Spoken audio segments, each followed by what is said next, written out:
Welcome back to another episode of ROC Boys Football. We're continuing with our 2022 season previews as we take a look at the Ole Miss Rebels.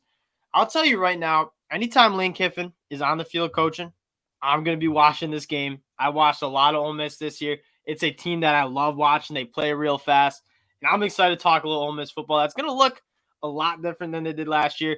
Before we get into it, just wanted to say thank you guys for all the support you guys have shown the channel. We talked a lot of Ole Miss on the channel, so if you guys do like the content, you do like talking Ole Miss football, you like talking college football in general, consider subscribing to the channel. We love talking with you guys in the comment section.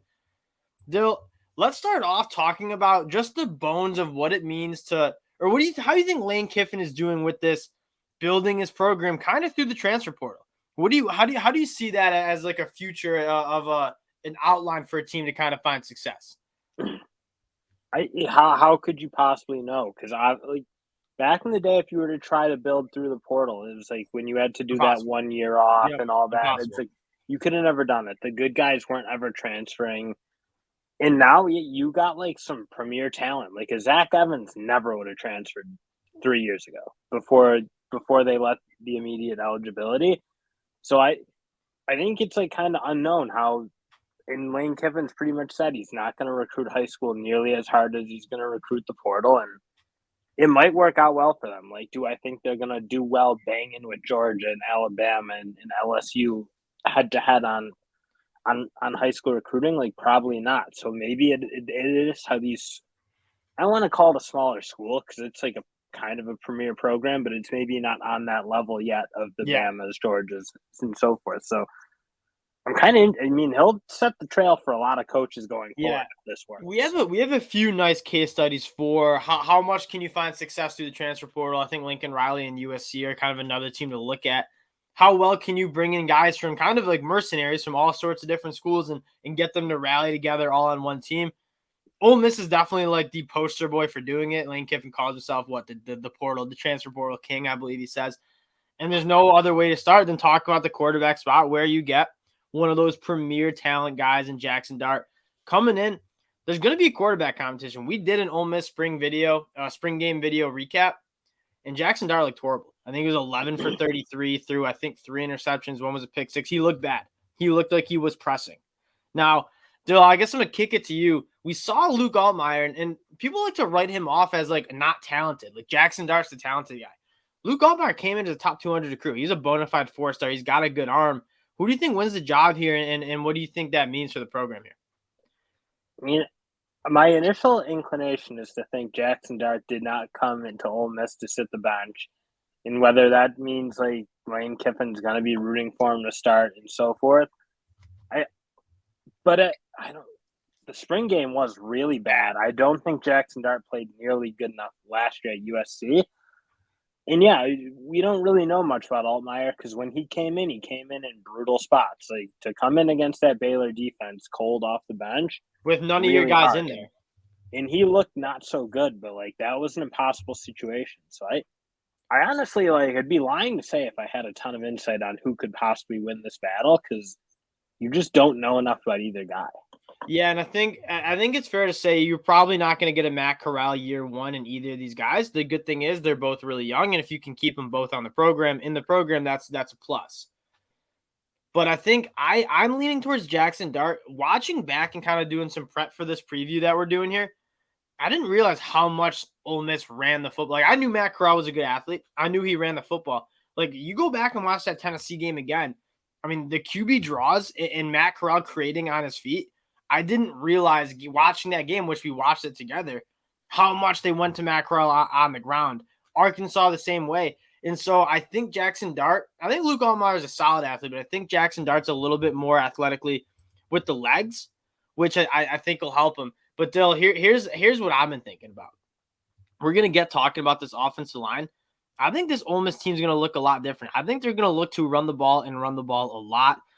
You lose guys, Jerry O'Neal, Snoop Connor, Henry Parrish transfers in Miami, all like good guys in the backfield who were plus SEC backs. Zach Evans is better than all. Not one of them is in Zach Evans' league. No. Not even really close. As a like all-purpose back. No. So I think they're going to be way better there, and I think you're probably right. Like none of those guys were great pure runners. They did a lot of catching out of the backfield and some other work. But I wonder if Ole Miss does go to the run a little more heavy and try to just play a game that is going to look a little different. I know Kiffin wants to throw, but he might be better served using a Zach Evans because he's a horse. And he's a guy that averaged 7 yards a carry his first 2 years at TCU. He can catch out of the backfield. And then you also have Ulysses Bentley, who is a good spell back, who's also very good in space. And then we'll talk about the offensive line, which I think is going to be a strength. But you kind of couple the questions at quarterback, but there's also a lot of questions at the wide receiver. One of our main takeaways from watching that spring game is the wide receiver play without guys like Dontario Drummond, Braylon Sanders. It wasn't good. Now, granted, Jonathan Mingo didn't play in the spring game, but there was not a lot of receivers getting open, and there weren't a lot of receivers making plays. And we said they need to go to the portal.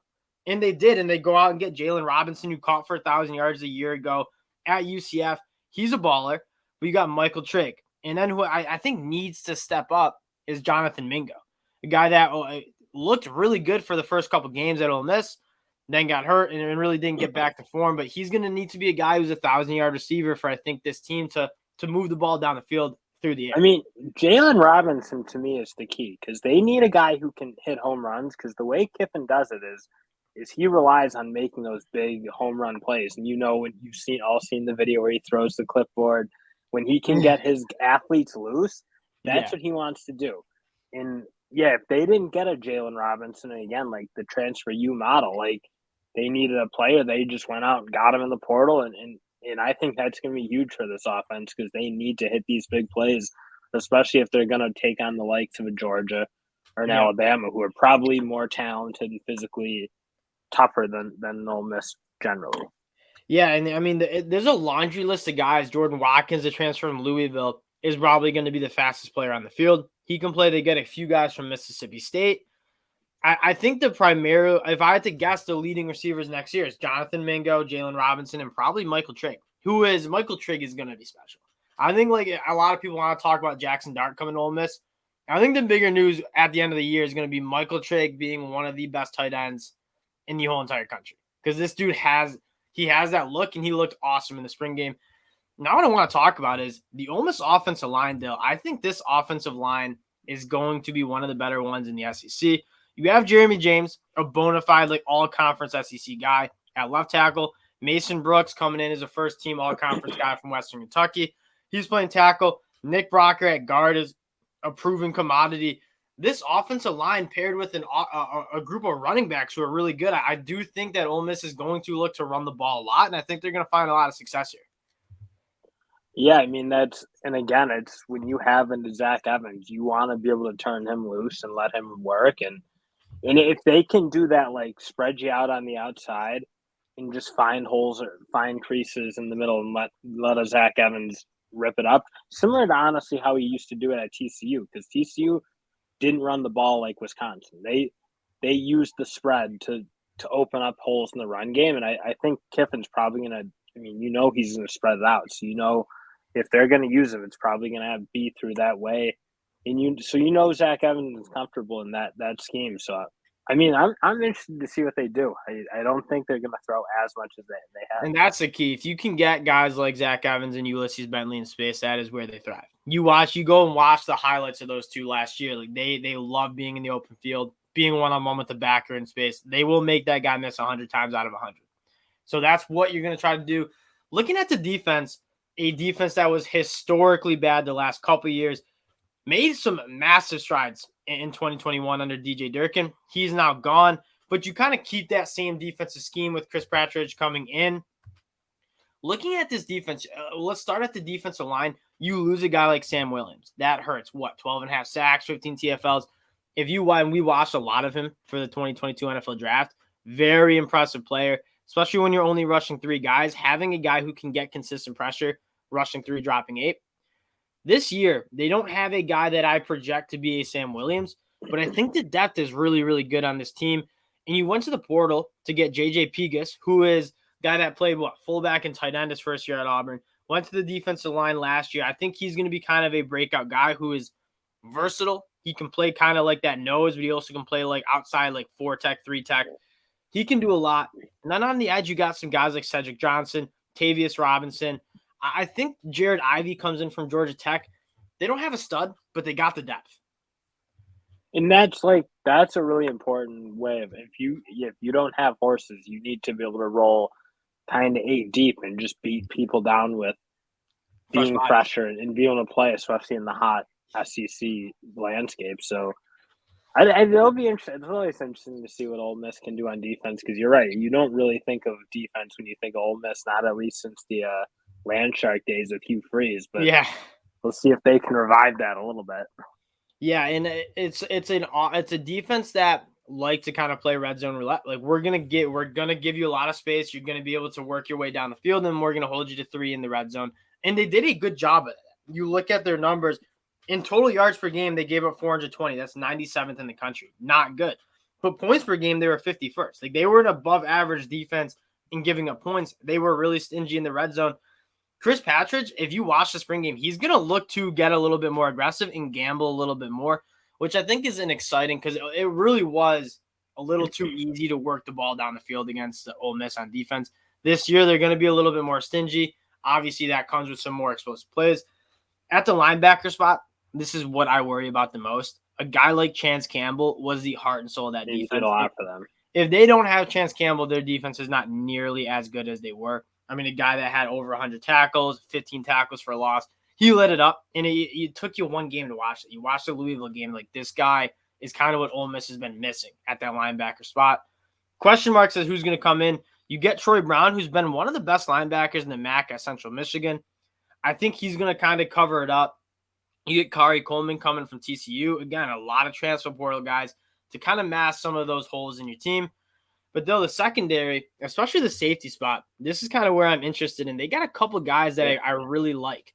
Otis Reese coming back.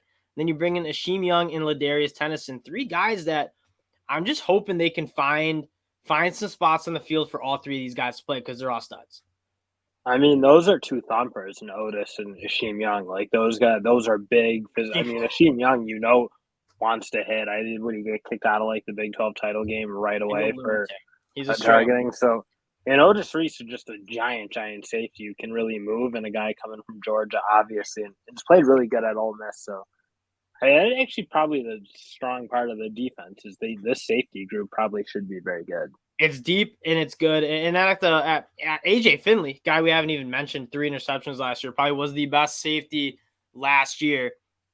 At the cornerback spot, maybe some question marks, but I think the story of this is I'm just interested to see what this defense looks like if they play a little bit more aggressive instead of the bend but don't break and try to stop you in the red zone. But again, Ole Miss and the value of Ole Miss comes on the offensive side of the ball. And if that offense can be as explosive as it was last year, I think this team is going to be all right. Though I want to take a look at the schedule here. 7.5 wins Vegas has them, so they're not too high on Ole Miss. And you look at this team, and Ole Miss is one of those teams kind of like Tennessee where they can beat anybody in the country. Even the Bama game, the score was a little lopsided. But if a couple of those that's because they kept going for 4th downs on like the first quarter, and it broke them. Like and that's how Lane Kiffin plays. Like, you live and die by that, though. That's just if I'm an Ole Miss fan, you need to do it that way, especially against Alabama, because you're just not going to beat them punting the ball. Like you need to score. You can't, and I'm not. Like, yeah, you live and die by that, and it's okay. But I agree. Like, the game wasn't nearly as lopsided as the score indicates. Exactly. So you open up against Troy, Central Arkansas, Georgia Tech, Tulsa. I love that schedule. Whoever is starting, it's going to be their first year as QB1. Whether it's Jaxson Dart, Luke Altmaier, you are coming in with an inexperienced quarterback. You get 4 games that you are going to be favored by more than 2 touchdowns against probably every single one of those teams. Maybe on the road at Georgia Tech, it'll be around 10.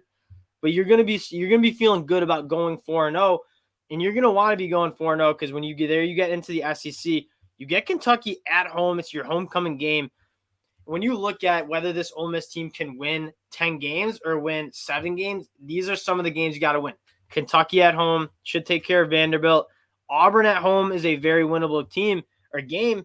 You're looking at 7-0, and then you get into the meat of your schedule. You go on the road at LSU, on the road at A&M. You got Bama on the road at Arkansas, and then you get Mississippi State at home. Again, if you can win 2 of those games after going 7-0, you're finishing what? 9-3. You feel pretty good about that if you're Ole Miss, right? Yeah, I mean, you would think because that is a grind to finish that season out. But yeah, I think 9 wins is like really.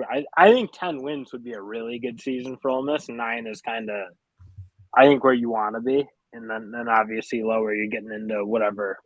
It's an okay season, but I don't know. It seems like 9 should be the target because you probably want to win 2 of those games against the Kentucky and LSU, Auburn, I think Arkansas, all games they can win.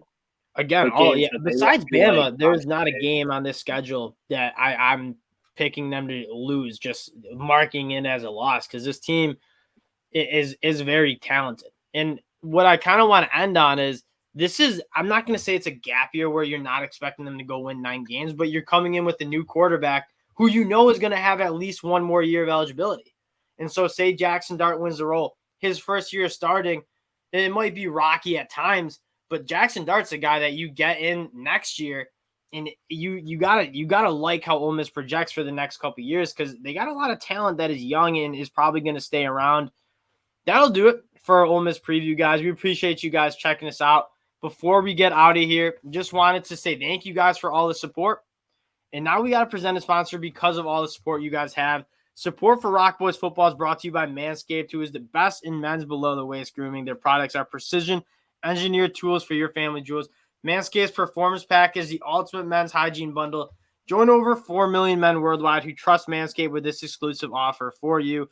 20% off and free worldwide shipping with code ROCBOYS at manscaped.com. Guys, that is 20% off and free shipping at manscaped.com using code ROCBOYS.